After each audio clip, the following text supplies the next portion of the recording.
Hello friends, welcome to our channel. मैं MG Manish Guru, GS teacher from Patna Bihar. ठीक है, आइए हम लोग करने वाले हैं, देख लीजिए जल्दी से। सेट नंबर हम लोग करने वाले हैं, सेट नंबर 24। इससे पहले हम लोग 23 सेट हम लोग कर चुके हैं। ठीक है, 1400 प्लस क्वेश्चन का, सामान्य विज्ञान का। और ये कहाँ पे है, तो ये हमारा ही बुक है जो कि 1400 प्लस क्वेश्चन है। इसके अंतर्गत आपका टोटल 50 सेट है। 50 सेट में से हम लोग आज करेंगे सेट नंबर 24, हम लोग आज कर रहे हैं। ठीक है, अब एक दिन में आपका दो दो सेट होगा। एक सेट आपका मॉर्निंग में, सुबह में आएगा, और एक सेट आपका रात में आएगा। ठीक है, मतलब शाम में आएगा। चलिए, तो इसका कंप्लीट 24 नंबर सेट के लिए आपको पीडीएफ चाहिए, तो इस पे आप व्हाट्सअप कीजिए, आपको पीडीएफ मिल जाएगा बिल्कुल फ्री में।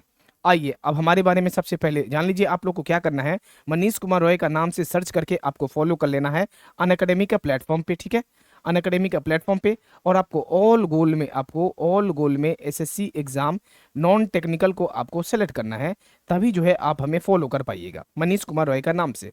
आपका डेली वहाँ पे क्लास होता है, मॉर्निंग में 10 बजे, सुबह में आपका 10 बजे, और आपका रात में होता है 10 बजे। ठीक है, सुबह में 10 बजे और आपका रात में 10 बजे आपका डेली क्लासेस होते हैं, और दोनों क्लासेस बिल्कुल भी अनअकैडमी पे फ्री है। ठीक है, किसी भी सब्सक्रिप्शन के लिए, अनअकैडमी का सब्सक्रिप्शन के लिए बस आपको कोड लगाना है। क्या कोड लगा दीजिएगा, आपको कोड लगाना है मनीष, उसके बाद गुरु, उसके बाद आपको 10 लगा दीजिएगा, तो मैक्सिमम डिस्काउंट और 10% का डिस्काउंट आपको मिलेगा। अब आइए, अब हम लोग आते हैं यहाँ पे। देखिए, सेट नंबर 24 है आपका। तो अब हम लोग आते हैं यहाँ पे पहला नंबर क्वेश्चन पे। आइए और बताइए आंसर क्या आएगा। देखिए, जो जो क्वेश्चन आपको, जैसे हम लोग करते हैं, जो क्वेश्चन आपका मतलब कैसे है कि आपको बहुत दिक्कत होगा, जैसे न्यूमेरिकल, वो सबको हम लोग पूरा एक्सप्लेन करेंगे। और याद करने में तो आप लोग माहिर हैं ही, याद आप लोग आराम से एकदम दिमाग में जो है छाप लीजिएगा, याद कर लीजिएगा। चलिए, तो हम लोग स्टार्ट करते हैं, पहला नंबर क्वेश्चन पे आते हैं। मायोग्लोबिन में कौन सी धातु होती है? किसमें? मायोग्लोबिन में जो है कौन सी धातु होती है? तो मायोग्लोबिन क्या है, सबसे पहले आप एक चीज जान लीजिए कि मायोग्लोबिन क्या है। तो मायोग्लोबिन आपका एक जो है प्रोटीन है, जो पशुओं की जो है पेशी कोशिकाओं में पाया जाता है। ठीक है, और एक ऑक्सीजन भंडार इकाई के रूप में कार्य करता है, एक ऑक्सीजन भंडार इकाई के रूप में कार्य करता है आपका। ठीक है, और इसका क्या है कि इसका आप कार्यशील आप कह सकते हैं कि पशुओं को ऑक्सीजन इसी से मिलती है, पशुओं को ऑक्सीजन इसी से मिलती है, मायोग्लोबिन से। ठीक है, तो आपका सही उत्तर क्या आ जाएगा? ऑप्शन नंबर डी आपका सही उत्तर है। मायोग्लोबिन में कौन सी धातु होती है? तो मायोग्लोबिन में आपका लोहा होता है। ठीक है, लोहा होता है। अगले क्वेश्चन पे हम लोग चले। अगला क्वेश्चन देखिए क्या है आपके सामने। नेक्स्ट क्वेश्चन जल्दी से।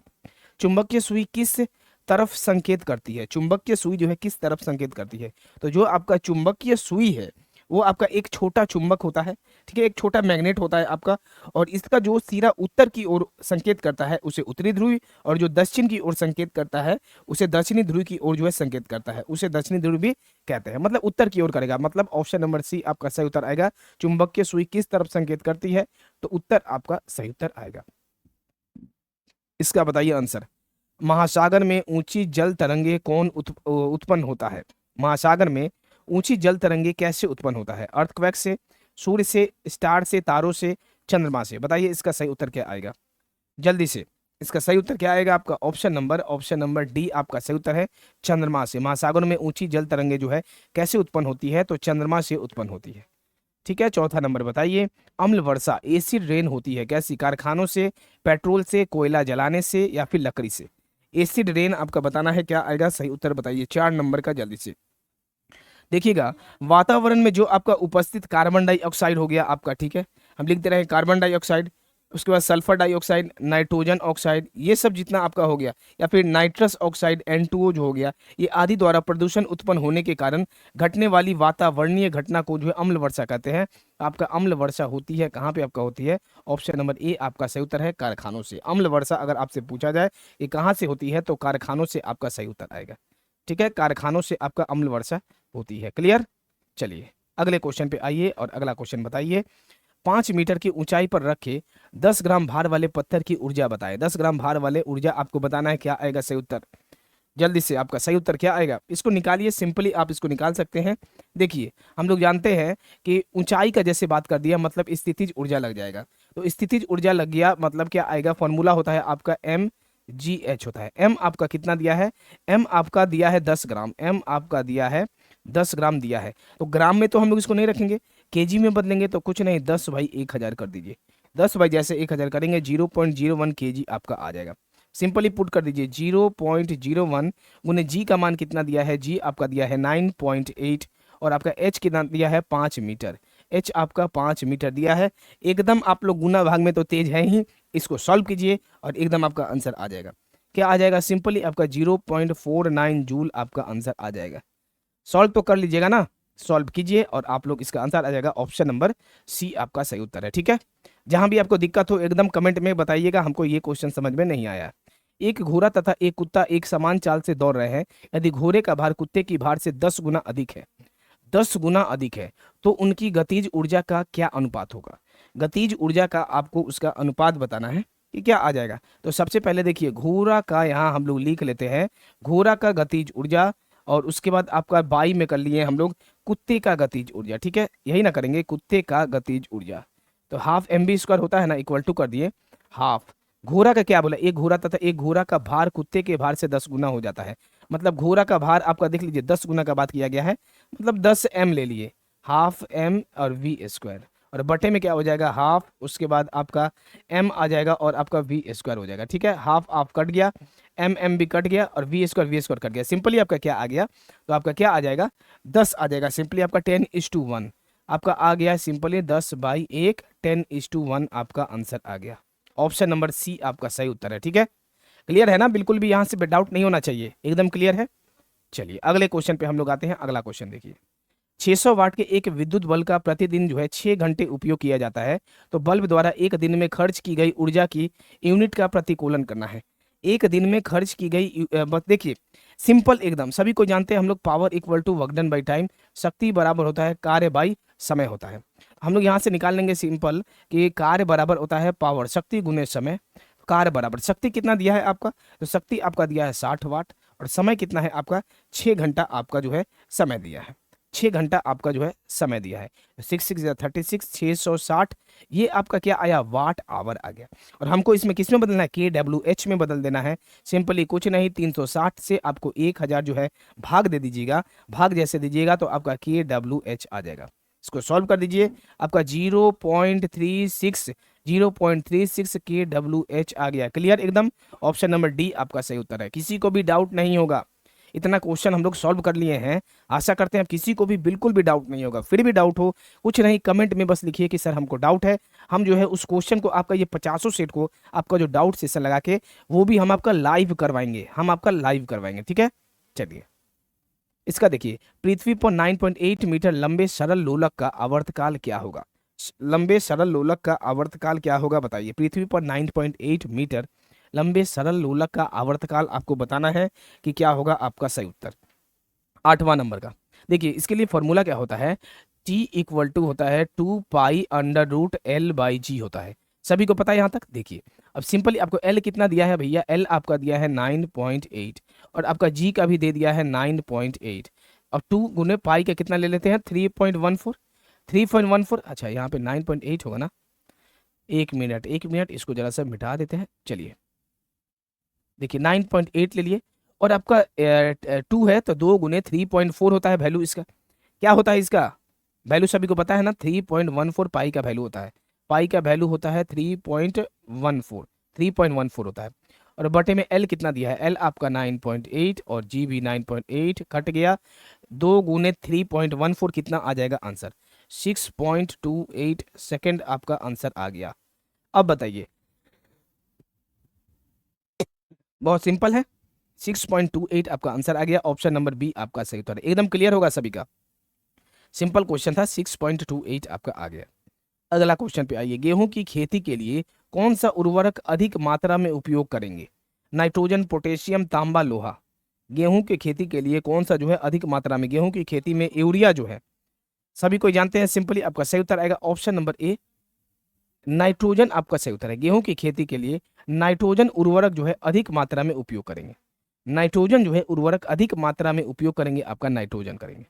ऑप्शन नंबर क्या है सही उत्तर? देखिए इसके साथ साथ पोटेशियम का भी होता है, लेकिन अधिक मात्रा में आपका जो है नाइट्रोजन का होता है। ठीक है, वैसे पौधे इसमें जो है 16 आवश्यक तत्व होते हैं पौधे में लगभग, जैसे कार्बन हो गया, आपका हाइड्रोजन हो गया, ऑक्सीजन हो गया, नाइट्रोजन हो गया, फॉस्फोरस हो गया, पोटेशियम हो गया, और बहुत कुछ आपका ETC आदि होता है। लेकिन आपका कहा जाए अधिक मात्रा में उपयोग करेंगे तो नाइट्रोजन का जो है आपका आंसर आएगा। ठीक है, अगले क्वेश्चन का आंसर बताइए। अगला क्वेश्चन क्या आएगा आपका सही उत्तर? देखिए क्या दिया है क्वेश्चन आपका, चूहा जो है मारने का जहर किस रासायनिक पदार्थ से बनता है? चूहा मारने का जो है किस रासायनिक, तो चूहा मारने के लिए रेडियो साइनाइट नामक रसायन पदार्थ का उपयोग किया जाता है। कौन सा जो है, इसको आप लोग एकदम कॉपी में लिख लीजिए, क्या होगा? रेड्रोसाइट। रेड्रोसाइट जो है नामक, रेड्रोसाइट नामक रसायन पदार्थ का आपका उपयोग होता है, ठीक है, जिसका निर्माण जो है पोटेशियम साइनाइड नामक रसायन से किया जाता है। पोटेशियम साइनाइड नामक रसायन से किया जाता है। ऑप्शन नंबर 10 का सही उत्तर क्या आएगा? ऑप्शन नंबर सी आपका सही उत्तर है, पोटेशियम साइनाइड से किया जाता है। क्लियर? एकदम किसी का डाउट नहीं होगा, यहाँ तक आशा करते हैं सभी का क्लियर होगा। देखिए, और अधिकतर क्वेश्चन तो अब हम लोग का रिपीटेड भी हो रहा है, क्वेश्चन का पैटर्न आपका जैसे एग्जाम में भी देखिएगा रिपीटेड होता है, वैसा हो रहा है। पीतल में कौन कौन सी धातुएं हैं? पीतल में कौन कौन सी धातुएं हैं? बहुत सिंपल क्वेश्चन है, पीतल में आपका कौन कौन सा धातु है? ऑप्शन नंबर डी आपका सही उत्तर आएगा, तांबा और जस्ता होता है।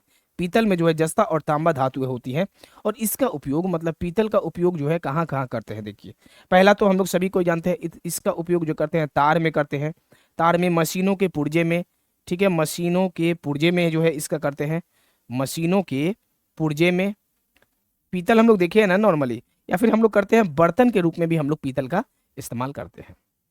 अगला क्वेश्चन पे आइए, नेक्स्ट क्वेश्चन। एस्प्रिन जो है आपको बताना है कि एस्प्रिन कहाँ से मिलती है? पेट्रोलियम से, पृथ्वी से, एक पेड़ से, एसिडों की रासायनिक अभिक्रिया से। क्या आएगा आपका सही उत्तर? एस्प्रिन। देखिए, एस्प्रिन का क्या है रासायनिक नाम? एसिटाइल सैलिसिलिक एसिड है। एस्प्रिन का रासायनिक नाम, इसको जो है आप लोग नोट डाउन कर लीजिए, एसिटाइल क्या है आपका? Acetyl salicylic acid. Acetyl salicylic acid होता है, ठीक है। यह आपका एंटीपायरेटिक एवं एनाजेलेसिक दोनों प्रकार के कष्टों के निवारण के लिए आपका क्या होता है? इसका प्रयुक्त होता है। मतलब आपका एस्प्रिन कहाँ से मिलती है अगर आपसे पूछा जाए, तो आपका सही उत्तर आएगा ऑप्शन नंबर सी, एक पेड़ से जो है आपका एस्प्रिन मिलती है। कहाँ से मिलती है? तो आपका एक पेड़ से जो है एस्प्रिन मिलती है। क्लियर? अगले क्वेश्चन पे बढ़े हम लोग, अगले क्वेश्चन पे आइए, देखिए इसका। दर्पण जैसे चिकने पृष्ठ से होने वाला परावर्तन को डैश परावर्तन कहते हैं। कौन सा परावर्तन कहते हैं बताइए? 13 नंबर का आंसर।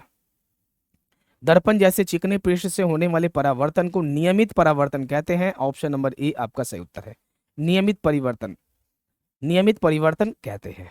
Next question. बीजांड जो है, बीजांड दूरी सिरे के ठीक विपरीत डैश होता है, जो बीजांड के आधारी भाग का प्रतिनिधित्व करता है। क्या आएगा आपका सही उत्तर? बताइए जल्दी से, 14 नंबर का सही उत्तर क्या आएगा? 14 का सही उत्तर क्या आएगा? तो आपका सही उत्तर है ऑप्शन नंबर सी आपका, निभाग। ठीक है, बीजांड द्वारी जो है सिरे के ठीक विपरीत जो है निभाग होता है, जो बीजांड के आधारी भाग का प्रतिनिधित्व करता है। ठीक है, निभाग आपका सही उत्तर आएगा।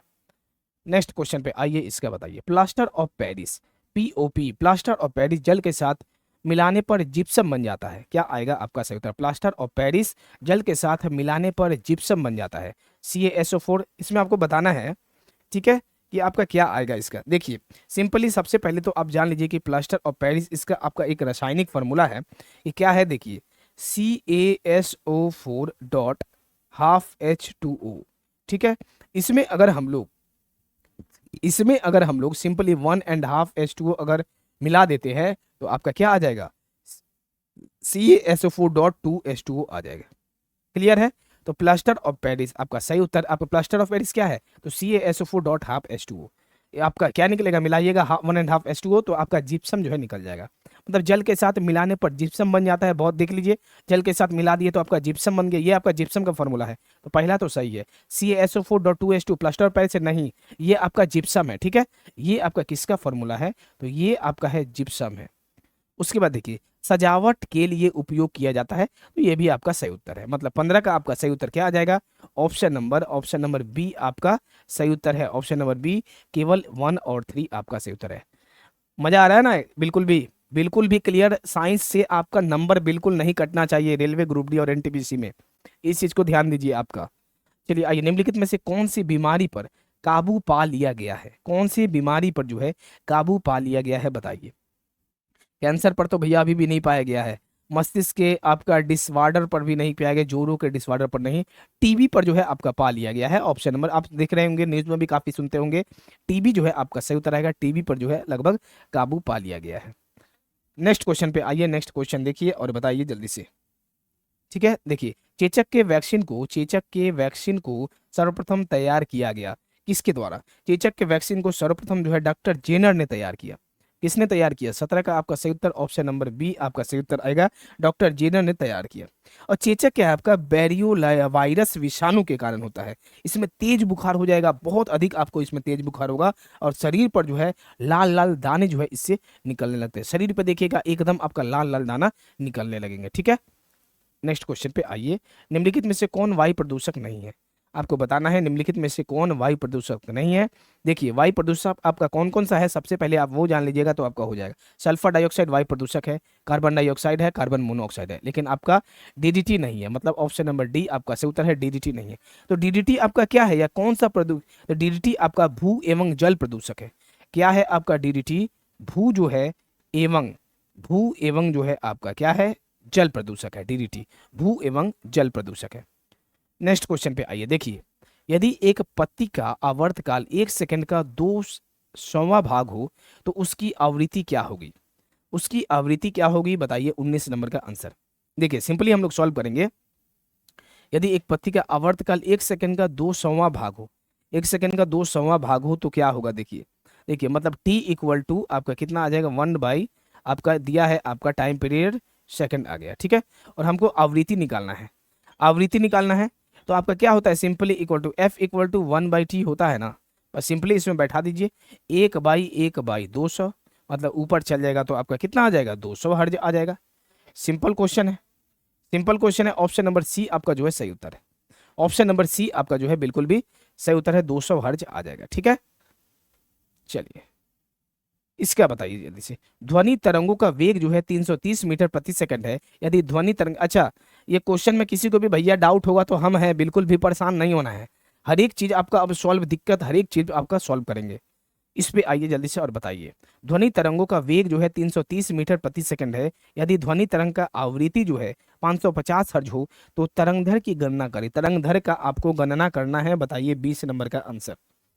20 का जल्दी से आंसर बताइए क्या आएगा। सिंपली देखिए E equal to H nu होता है ना, तो nu equal to C by lambda कर लीजिए। मतलब फ्रीक्वेंसी बराबर आप कर सकते हैं फ्रीक्वेंसी बराबर वेग बाई लैम्डा, बस ये फॉर्मूला को लगा दीजिए। हमको निकालना क्या है? लैम्डा बराबर आपका क्या आ जाएगा? वेग बाई फ्रीक्वेंसी। वेग आपका देखिए कितना दिया है, वेग आपका कितना दिया है? 330, और आपका आवृत्ति कितना दिया है? 550। सॉल्व कीजिए, 11 3 जा 11 5 जा कट गया, 3/5 मतलब 0.6 मीटर। किसी का दिक्कत अब नहीं होगा, एकदम क्लियर, सिंपल क्वेश्चन है। अगले क्वेश्चन पे आइए और अगला क्वेश्चन बताइए आंसर क्या होगा। एक जो है कुंडलित कमानी में अनुदैर्ध्य तरंगों का वेग जो है 5 मीटर प्रति सेकंड है। यदि दो जो है क्रमिक संपीड़नों के बीच की दूरी 20 सेंटीमीटर हो तो तरंग गति की आवृत्ति निकाल लें। तरंग गति का आपको क्या निकालना है? आवृत्ति निकालना है। सिंपल आपको वही फॉर्मूला सेम बैठा दीजिए जो अभी हम लोग ये किए हैं। क्या किए हम लोग? आवृत्ति के लिए बस आपको क्या कर देना है? आवृत्ति के लिए आपको क्या कर देना है? एफ इक्वल टू, देख लीजिए F equal to V by lambda, F equal to V by lambda. बस वी आपका कितना दिया है देख लीजिए, वी आपका दिया है 5 मीटर प्रति सेकंड। किसी को भी भैया दिक्कत नहीं हो रहा होगा, आशा तो अब यही करते हैं। बहुत क्वेश्चन हम लोग कर लिए, अब धड़ाधड़ जो है एकदम उड़ा देना है एकदम। क्या आएगा आपका? देख लीजिए यहाँ पे आपका 20 सेंटीमीटर दिया है। ठीक है, अब इसको बस आपको कन्वर्ट कर दीजिए मीटर में, तो 20/100 कर दीजिएगा। कितना आ जाएगा आपका? 0.2 मीटर। 0.2 मीटर आपका आ गया, तो 5/0.2 सॉल्व कर दीजिए, 25 हर्ज आपका आ जाएगा। मजा में है ना सभी कोई? 25 हर्ज आपका आ जाएगा, एकदम क्लियर सभी का, एकदम। अब कोई भी न्यूमेरिकल एग्जाम में नहीं छूटेगा। अगला क्वेश्चन पे आइए जल्दी से। इसका देखिए क्या है। इन्फ्लुएंजा जो है AH1N1 को अधिक प्रचलित रूप से जाना जाता है। किस रूप से जाना जाता है बताइए? 22 नंबर का। 22 का आपका सही उत्तर क्या आएगा? तो सही उत्तर है ऑप्शन नंबर बी आपका सही उत्तर है, स्वाइन फ्लू। ठीक है, AH1N1 को अधिक प्रचलित रूप से जाना जाता है आपका स्वाइन फ्लू को। स्वाइन जो है इन्फ्लुएंजा, जिसे pig influenza, swine flu, hog flu, pig flu के नाम से भी जाना जाता है। बहुत कुछ इसका नाम है, पिग फ्लू, उसके बाद बहुत कुछ आपका जो है स्वाइन इन्फ्लुएंजा जो होते हैं। ये जो आपका दिया है स्वाइन इन्फ्लुएंजा, ये आपका बहुत जैसे नाम हो गया, जैसे आपको पहले ही बताए थे। क्या हो गया? एक तो swine flu, hog flu, pig flu. ठीक है, ऑप्शन नंबर बी आपका सही उत्तर आएगा। आपका एग्जाम में स्वाइन फ्लू ही दिया जाता है। एकदम धराधर जो है एंटीबायोटिक होते हैं। एंटीबायोटिक क्या होते हैं बताइए आंसर? पौधा थोड़ी होते हैं, पौधा नहीं होते हैं, सिरप नहीं होते हैं, टॉक्सिन थोड़ी होते हैं। एंटीबायोटिक दवाई खाते हैं ना हम लोग, कुछ भी होगा तबीयत खराब तो कहा जाता है कि एंटीबायोटिक खा ला तो तबीयत ठीक हो जाएगा, जल्दी होता है ठीक। ऑप्शन नंबर बी आपका सही उत्तर है। ठीक है, इसका बताइए प्राकृतिक कीटनाशक एजाटिरकिटिन प्राप्त होता है, क्या आएगा? तंबाकू से, नीम से, आम से, पपीते से। क्या आएगा आपका 24 का आंसर बताइए, 24 का जल्दी से। प्राकृतिक जो है कीटनाशक एजाडिरकटिन प्राप्त होता है, किससे प्राप्त होता है? 24 का आपका सही उत्तर क्या आएगा, किससे प्राप्त होता है? तो ऑप्शन नंबर आपका 24 का बी जो है सही उत्तर है। ऑप्शन नंबर बी आपका सही उत्तर है, नीम से है प्राप्त होता है। प्राकृतिक जो है कीटनाशक के रूप में प्रयुक्त जो है आपका एजाडिरकेटिन और लिम्नोवाइड समूह का एक रासायनिक यौगिक होता है। ठीक है, आपका दोनों का एक जो है समूह आपका रासायनिक जो है आपका यौगिक होता है। ठीक है, नीम से प्राप्त होता है आपका कीटनाशक एजाडिरकेटिन जो है प्राप्त होता है नीम से। आइए अगले क्वेश्चन में, इलेक्ट्रॉन को प्राप्त करने की प्रक्रिया को कहते हैं अपचयन कहते हैं। क्या कहते हैं? अपचयन कहते हैं। जहां इलेक्ट्रॉन को प्राप्त आ जाएगा इसी को क्या कहते हैं? रिडक्शन। रिडक्शन जो है इसी को कहते हैं। और आपका कह दे ऑक्सीडेशन, ऑक्सीकरण, जैसे आपका अपचयन जो यह दिया हुआ है ये क्या होगा आपका? तो इलेक्ट्रॉन को लूज ऑफ इलेक्ट्रॉन जो होगा आपका आ जाएगा, क्या आ जाएगा? अपचयन या फिर ऑक्सीकरण। एकदम क्लियर। इलेक्ट्रॉन को प्राप्त करेंगे मतलब कि रिडक्शन होगा, इलेक्ट्रॉन को प्राप्त रिडक्शन दिमाग में छाप लीजिए, और इलेक्ट्रॉन को लूज करेंगे तो ऑक्सीकरण हो जाएगा, अपचयन हो उपचयन होगा ना भैया ये। अच्छा ये तो उपचयन होगा ना, अच्छा उपचयन होगा। ठीक है, उपचयन, लूज ऑफ इलेक्ट्रॉन आपका उपचयन मतलब या फिर ऑक्सीकरण। क्लियर है? एक बार और लास्ट में अगर आप लोग को कंफ्यूज होगा तो बता दे, अगर आपका अपचयन हो ठीक है तो आपका क्या होगा? इलेक्ट्रॉन को हम लोग इसमें प्राप्त करेंगे, इलेक्ट्रॉन को प्राप्त करेंगे। और अगर आपका उपचयन हो मतलब ऑक्सीडेशन हो तो इलेक्ट्रॉन को हम लोग लूज कर देंगे। ठीक है, मतलब छोड़ देंगे। एकदम क्लियर यहाँ तक? तो हम लोग का पूरा भैया कंप्लीट हो गया। यहाँ कहाँ पे 24 नंबर हम लोग का कंप्लीट हो गया, 24 नंबर हम लोग का कंप्लीट हो गया। ठीक है, और आपका कब आएगा? तो अब आप लोग दिमाग में इस चीज को बैठा लीजिए, ये अब आप लोग का लगातार जो लोग परेशान थे नहीं हो रहा है 24 तक हम लोग का आज कंप्लीट हो गया। आप लोग दिमाग में बैठा लीजिए, लगभग ट्राई करेंगे हम आपका लगभग कुछ दिन जो है, बहुत दिन से आपका क्लास नहीं हुआ उसको मैनेज करेंगे। डेली आपका सुबह में 11:30 से 12 बजे तक एक आपका आ जाएगा, 11:30 बजे से लेके मतलब 12 बजे ही पकड़ लेते हैं, 12 बजे दोपहर में, 12 बजे दोपहर में आपका एक क्लास आएगा दोपहर में। ठीक है, दोपहर में, और एक आपका रात तक कोशिश करेंगे, एक आपका रात तक जो है कम से कम शाम में ही पकड़ लेते हैं। शाम में आपका जो है शाम में एक आ जाएगा आपका शाम में 6 बजे, शाम में 6 बजे आपका आएगा। ठीक है, कुछ दिन जो है बहुत दिन क्लास नहीं हुआ है, बिल्कुल परेशान नहीं होना है, और कुछ भी आपको डाउट हो तो एकदम जो ये करना है। और इसका आपको पीडीएफ चाहिए इस नंबर पे आप व्हाट्सअप कीजिए या फिर टेलीग्राम पे जुड़ जाइए, आपको पीडीएफ मिल जाएगा। और हाँ भैया अपना सपोर्ट दिखाइए, अपने फ्रेंड को पूरा वीडियो शेयर कीजिए, पीडीएफ शेयर कीजिए और बढ़िया तरीका से जो है सेलेक्ट कर लीजिए। मिलते हैं हम लोग कब? तो मिलते हैं अगला ही जो है आज शाम में ही 6 बजे आपका दूसरा क्लास आएगा। मिलते हैं नेक्स्ट क्लास में। धन्यवाद। 25 नंबर सेट पे मिलते हैं। धन्यवाद सभी को।